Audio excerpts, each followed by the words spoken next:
So Steve Adubato, PBS anchor, author of The Host, The Leadership Hour, at Sundays at AM970. The Answer. Steve, I'm cracking up because Al's driving me crazy this morning. Where can you go? Dickie D's? Give me a Bloomfield Avenue place where Al can go to really scoff down some good food. Dickie, Belmont Tavern, Steve Adubato. Come on, am I right? Good morning, guys. First of all, how are we doing?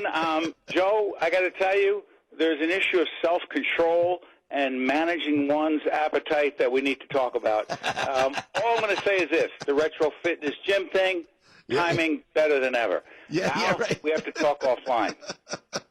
But I appreciate your candor and honesty as always. Oh my gosh! And, how we doing, guys?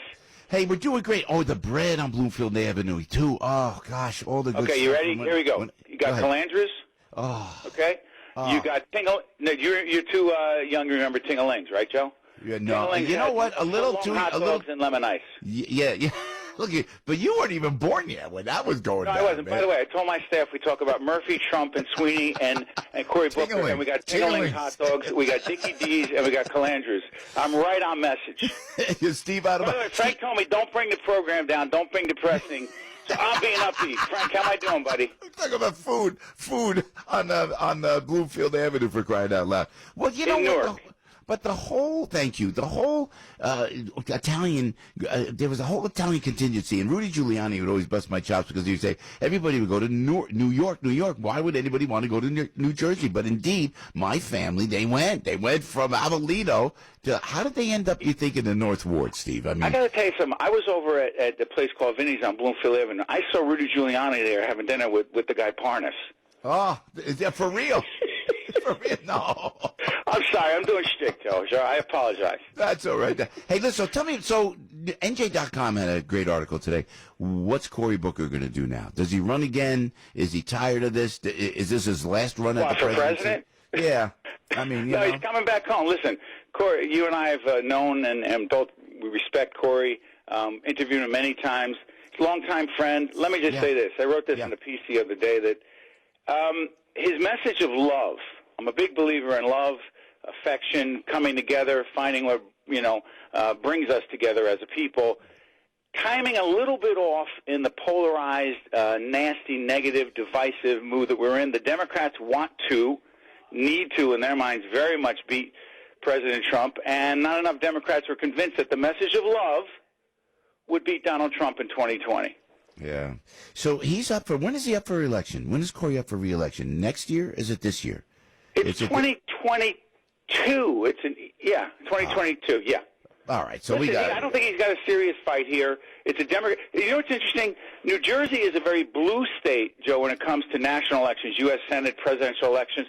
When it comes to gubernatorial elections, we elect a significant number of Republicans and do it for 2 terms at a time. We're a purple state when it comes to state elections, largely because of property taxes, income taxes, a whole range of other issues. Can you say New Jersey Transit? Bottom line is, on a national level, way more Democratic. Yeah, so what did you think of the governor's State of the State address down there? Governor Murphy. Not Governor Cuomo. Okay, I know this side of the river better.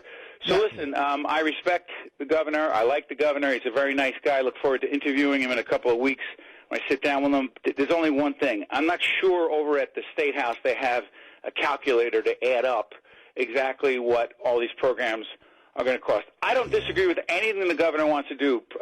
Universal pre-K, free community college. It's all terrific. The problem is the money is not there for these things. And the governor right now is saying he wants to increase taxes on millionaires. Okay, very small percentage of the population. That's you, Piscopo.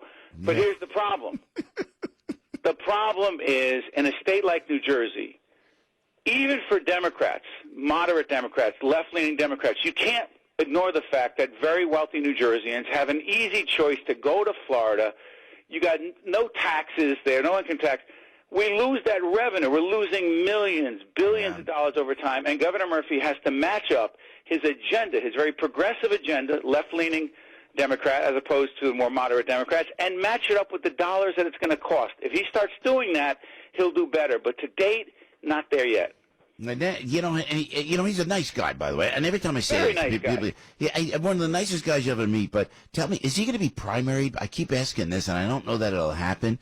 But I know the war that's going on. This is Jersey politics. Now, Steve knows this better than anybody, man. What's going to go on with Steve Sweeney? Does Steve Sweeney primary Governor Murphy? I mean, and then you got our buddy George Norcross in the mix. That Governor Murphy's going after George Norcross. What the heck's happening with the Democratic Party in the state, Steve?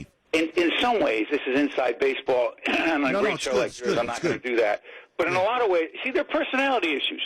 Steve Sweeney, the president of the Senate, doesn't like Phil Murphy. I don't think Phil Murphy, who likes a lot of people, I don't think he likes Steve Sweeney. So, excuse me, so on a lot of issues, they get stuck on personality, on ego. Steve Sweeney wanted to be governor a few years ago. Murphy came in with a lot of money. He became the governor. But the other issue is this. They're different kind of Democrats.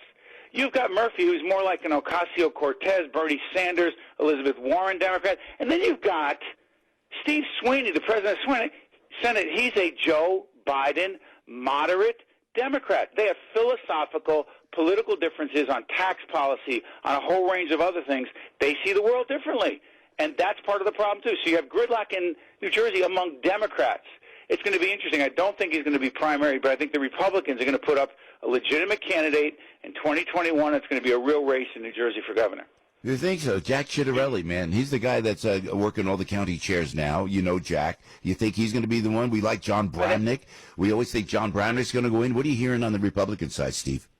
I think that Jack Ciattarelli, who ran a very solid race, here's the problem. Guys like Ciattarelli and Bramnick, solid people, served in the legislature.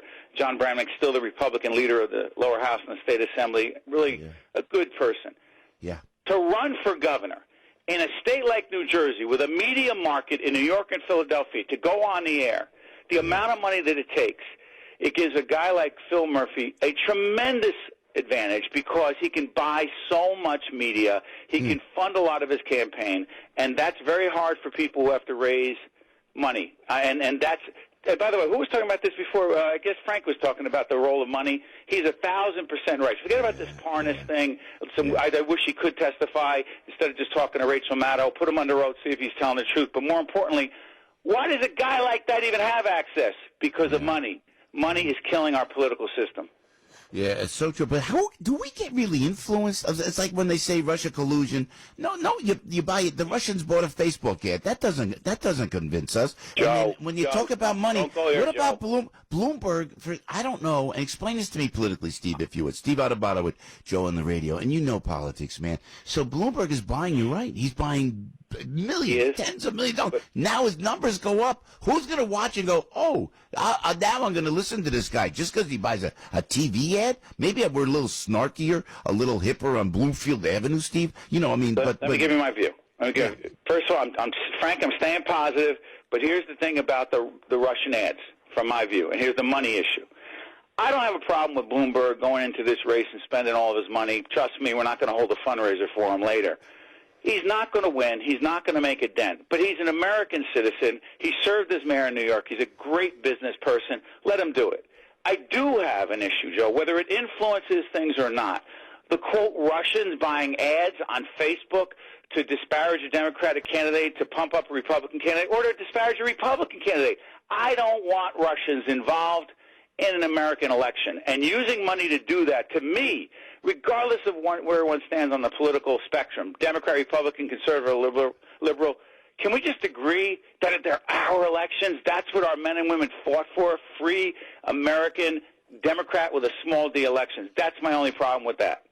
All right, Steve Adubato. Steve, well, you said it love. So the holidays went well. We haven't talked in a while. All good. Holiday, Christmas went good. New Year's went good. Our kids got all kinds of wonderful gifts. They were spoiled. I got a pair of socks. It's a beautiful, beautiful thing. Just keep working for my wife and my ex-wife and all of our kids. It's all good. Joe, you can relate, can't you?